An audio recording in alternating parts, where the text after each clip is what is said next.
மல்கியா 1. மல்கியாவைக் கொண்டு கர்த்தர் இஸ்ரவேலுக்குச் சொன்ன வார்த்தையின் பாரம். நான் உங்களைச் சிநேகித்தேன் என்று கர்த்தர் சொல்லுகிறார். அதற்கு நீங்கள், எங்களை எப்படிச் சிநேகித்தீர் என்கிறீர்கள்? கர்த்தர் சொல்லுகிறார், ஏசா யாக்கோபுக்குச் சகோதரன் அல்லவோ? ஆகிலும் யாக்கோபை நான் சிநேகித்தேன், ஏசாவையோ நான் வெறுத்தேன்.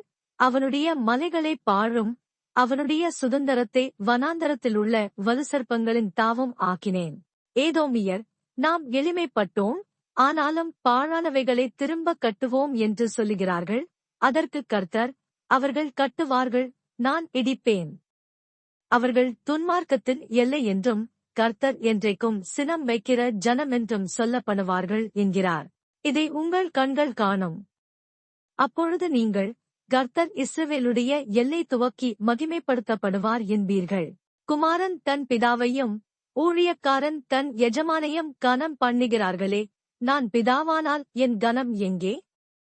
நான் எஜமானானால் எனக்கு பயப்படும் பயம் எங்கே? என்று சேனைகளின் கர்த்தர் தமது நாமத்தை அசட்டை பண்ணுகிற ஆசாரியர்களாகிய உங்களைக் கேட்கிறார். அதற்கு நீங்கள், உமது நாமத்தை எதனாலே அசட்டை பண்ணினோம் என்கிறீர்கள். என் பீடத்தின்மேல் அசுத்தமான அப்பத்தை படைக்கிறதுனாலேயே. ஆனாலும் உம்மை எதனாலே அசுத்தப்படுத்தினோம் என்கிறீர்கள். கர்த்தருடைய பந்தி எண்ணமற்று போயிற்றென்று நீங்கள் சொல்லுகிறதுனாலேயே. நீங்கள் கண் ஊனமானதை பலியிடக் கொண்டு வந்தாலும் அது பொல்லாப்பல்ல. நீங்கள் காலூனமானதையும் நசல் பிடித்ததையும் கொண்டு வந்தாலும் அது பொல்லாப்பல்ல என்கிறீர்களே. அதை நீ உன் அதிபதிக்குச் செலுத்து, அவன் உன்மேல் பிரியமாயிருப்பானோ? உன் முகத்தைப் பார்ப்பானோ என்று சேனைகளின் கர்த்தர் கேட்கிறார். இப்போதும் தேவனுடைய சமூகத்தை நோக்கிக் கெஞ்சுங்கள், அப்பொழுது நம்மேல் இறங்குவார். இது உங்களாலே வந்த காரியம், அவர் உங்களை அங்கீகரிப்பாரோ என்று சேனைகளின் கர்த்தர் கேட்கிறார். உங்களில் எவன் கூலியில்லாமல் கதவுகளைப் பூட்டுவான்? என் பலிபீடத்தின் மேல் அக்கினியை கூலியில்லாமல் கொளுத்தவும் மாட்டீர்கள். உங்கள் பேரில் எனக்கு பிரியமில்லை என்று சேனைகளின் கர்த்தர் சொல்லுகிறார். உங்கள் கைகளில் உள்ள காணிக்கை எனக்கு உகந்ததல்ல. சூரியன் உதிக்கிற திசை தொடங்கி அது அஸ்தமிக்கிற திசை வரைக்கும் என் நாமம் ஜாதிகளுக்குள்ளே மகத்துவமாயிருக்கும். எல்லா இடங்களிலும் என் நாமத்துக்கு தூபமும் சுத்தமான காணிக்கையும் செலுத்தப்படும். என் நாமம் ஜாதிகளுக்குள்ளே மகத்துவமாயிருக்கும் என்று சேனைகளின் கர்த்தர் சொல்லுகிறார். நீங்களோ கர்த்தருடைய பந்தி அசுத்தமானது என்றும் அதன் ஆகாரமாகிய அதன் பலன் அற்பமானது என்றும் சொல்லுகிறதுனாலே என் நாமத்தை பரிசுத்த குலைச்சலாக்குகிறீர்கள். இதோ, இது எவ்வளவு வருத்தமென்று சொல்லி அதை ஒரு திறனமாய் பேசி தீருண்டதையும் கால் ஊனமானதையும் நசல் கொண்டதையும் கொண்டு வந்து காணிக்கையாகச் செலுத்துகிறீர்கள் என்று சேனைகளின் கர்த்தர் சொல்லுகிறார். அதை உங்கள் கைகளில் அங்கீகரித்துக் கொள்வேனோ என்று கர்த்தர் கேட்கிறார். தன் மந்தையில் கடா இருக்கையில் கெட்டுப்போனதை ஆண்டவருக்கு நேர்ந்து கொண்டு பலியிடுகிற கபடஸ்தன் சபிக்கப்பட்டவன். என் நாமம் ஜாதிகளுக்குள்ளே பயங்கரமாயிருக்கும். நான் மகத்துவமான ராஜா என்று சேனைகளின் கர்த்தர் சொல்லுகிறார். மல்கியா 2. இப்போதும் ஆசாரியர்களே, இந்த கட்டளை உங்களுக்குரியது. நீங்கள் கேளாமலும் என் நாமத்துக்கு மகிமையைச் செலுத்தும்படி இதைச் சிந்தியாமலுமிருந்தால் நான் உங்களுக்குள்ளே சாபத்தை அனுப்பி உங்கள் ஆசீர்வாதங்களையும் சாபமாக்குவேன். ஆம், நீங்கள் அதைச் சிந்தியாமற் போனதினால் அவைகளைச் சபித்தேன் என்று சேனைகளின் கர்த்தர் சொல்லுகிறார். இதோ, நான் உங்களுடைய பயிரைக் கெடுத்து உங்கள் பண்டிகைகளின் சாணியையே உங்கள் முகங்களில் இறைப்பேன். அதனோடு கூட நீங்களும் தள்ளுபடியாவீர்கள். லேவியோடே பண்ணின என் உடன்படிக்கை நிலைத்திருக்கும்படிக்கு இந்த கட்டளையே உங்களிடத்திற்கு அனுப்பினேன் என்கிறதை அப்பொழுது அறிந்து கொள்வீர்கள் என்று சேனைகளின் கர்த்தர் சொல்லுகிறார். அவனோடே பண்ணின என் உடன்படிக்கை ஜீவனும் சமாதானமுமாக இருந்தது. அவன் எனக்கு பயப்படும் பயத்தோடே இருக்க வேண்டுமென்று இவைகளை அவனுக்கு கட்டளையிட்டேன். அப்படியே அவன் என் நாமத்துக்கு பயந்தும் இருந்தான். சத்திய வேதம் அவன் வாயில் இருந்தது. அவனுடைய உதடுகளில் அநியாயம் காணப்படவில்லை. அவன் என்னோடே சமாதானமும் யதார்த்தமுமாய்ச் சஞ்சரித்து அநேகரை அக்கிரமத்தின்றென்று திருப்பினான். ஆசாரியனுடைய உதடுகள் அறிவை காக்க வேண்டும். வேதத்தை அவன் வாயிலே தேடுவார்களே. அவன் சேனைகளுடைய கர்த்தரின் தூதன். நீங்களோ வழியை விட்டு விலகி அநேகரை வேதத்தை குறித்து இடற பண்ணினீர்கள். லேவியின் உடன்படிக்கையை கெடுத்துப் போட்டீர்கள் என்று சேனைகளின் கர்த்தர் சொல்லுகிறார். நீங்கள் என் வழிகளைக் கைக்கொள்ளாமல் வேதத்தைக் குறித்து பட்சபாதம் பண்ணினபடியினால் நானும் உங்களை எல்லா ஜனத்துக்கு முன்பாகவும் அற்பரும் நீசருமாக்கினேன். நம்மெல்லாருக்கும் ஒரே பிதா இல்லையோ? ஒரே தேவன் நம்மைச் சிருஷ்டித்ததில்லையோ? நாம் நம்முடைய பிதாக்களின் உடன்படிக்கையை பரிசுத்தக் குலைச்சலாக்கி அவனவன் தந்தன் சகோதரனுக்கு துரோகம் பண்ணுவானேன்? யூதா ஜனங்கள் துரோகம் பண்ணினார்கள். இஸ்ரவேலிலும் எருசலேமிலும் அருவருப்பான காரியம் செய்யப்பட்டது. கர்த்தர் சிநேகிக்கிற பரிசுத்தத்தை யூதா ஜனங்கள் பரிசுத்த குலைச்சலாக்கி அந்நிய தேவதையின் குமாரத்திகளை விவாகம் பண்ணினார்கள்.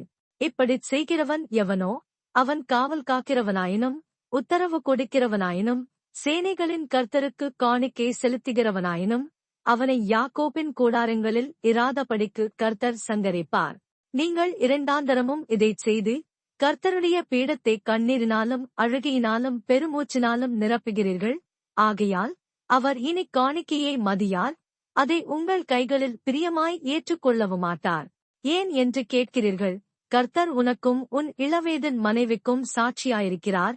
உன் தோழியும் உன் உடன்படிக்கையின் மனைவியுமாகிய அவளுக்கு நீ துரோகம் பண்ணினாயே. அவர் ஒருவனையல்லவா படைத்தார்? ஆவி அவரிடத்தில் பரிபூரணமாயிருந்ததே. பின்னே ஏன் ஒருவனை படைத்தார்? தேவபக்தியுள்ள சந்ததியே பெரும்படிதானே.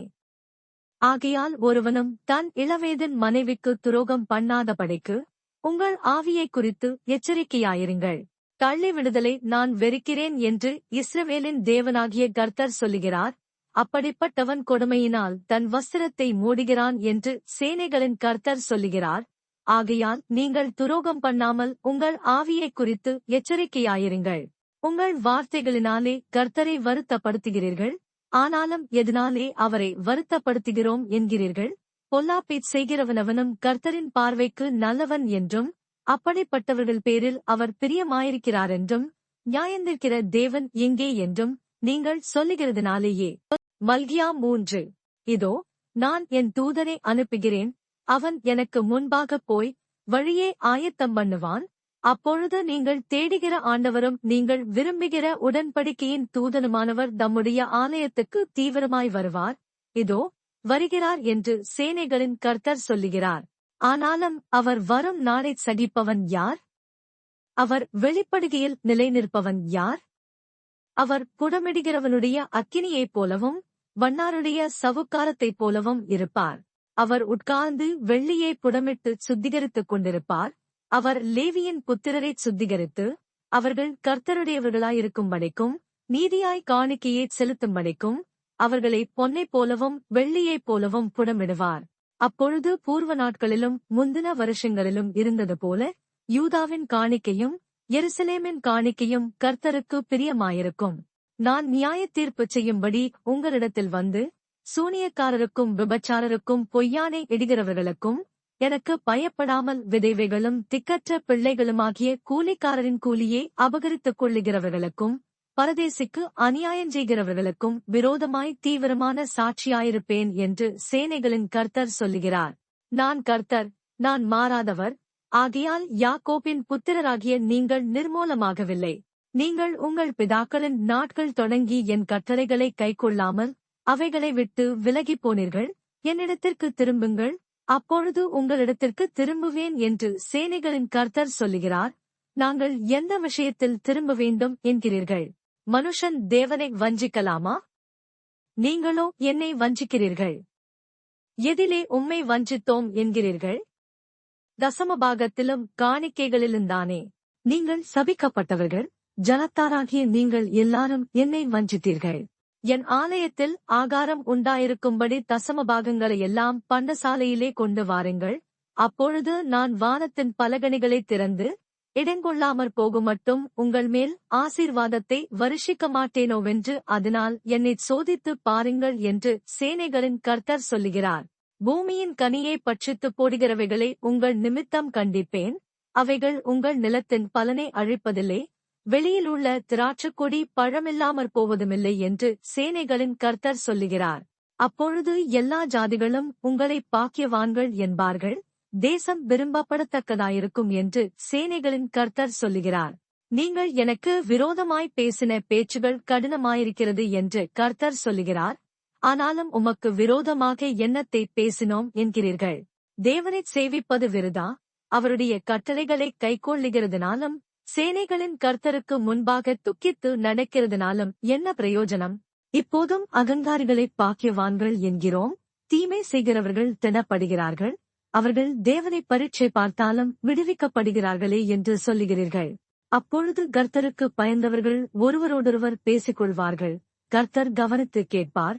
கர்த்தருக்கு பயந்தவர்களுக்காகவும் அவருடைய நாமத்தை தியானிக்கிறவர்களுக்காகவும் ஞாபக புஸ்தகம் ஒன்று அவருக்கு முன்பாக எழுதப்பட்டிருக்கிறது.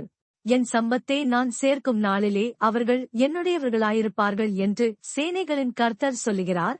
ஒரு மனுஷன் தனக்கு ஊழியஞ்செய்கிற தன்னுடைய குமாரனை கடாட்சிக்கிறது போல நான் அவர்களை கடாட்சிப்பேன். அப்பொழுது நீங்கள் நீதிமானுக்கும் துன்மார்க்கனுக்கும் தேவனுக்கு ஊழியஞ்செய்கிறவனுக்கும் அவருக்கு ஊழியஞ்செய்யாதவனுக்கும் இருக்கிற வித்தியாசத்தை திரும்பவும் காண்பீர்கள். மல்கியா 4. இதோ, சூளையைப் போல எரிகிற நாள் வரும். அப்பொழுது அகங்காரிகள் யாவரும் அக்கிரமஞ்செய்கிற யாவரும் துரும்பாயிருப்பார்கள். வரப்போகிற அந்த நாள் அவர்களைச் சுட்டெரிக்கும். அது அவர்களுக்கு வேரையும் கொப்பையும் வைக்காமற் போகும் என்று சேனைகளின் கர்த்தர் சொல்லுகிறார்.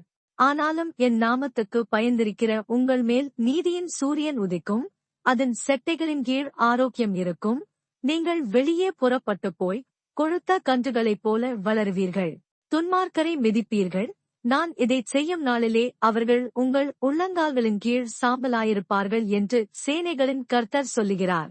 ஓரேபிலே இஸ்ரவேலரெல்லாருக்காகவும் என் தாசனாகிய மோசேக்கு நான் கற்பித்த நியாயப்பிரமாணமாகிய கட்டளைகளையும் நியாயங்களையும் நினையுங்கள். இதோ, கர்த்தருடைய பெரிதும் பயங்கரமுமான நாள் வருகிறதற்கு முன்னே நான் உங்களிடத்திற்கு எலியா தீர்க்கதரிசியை அனுப்புகிறேன். நான் வந்து பூமியைச் சங்காரத்தால் அடிக்காதபடிக்கு அவன் பிதாக்களுடைய இருதயத்தை பிள்ளைகளிடத்திற்கும் பிள்ளைகளுடைய இருதயத்தை அவர்கள் பிதாக்களிடத்திற்கும் திருப்புவான்.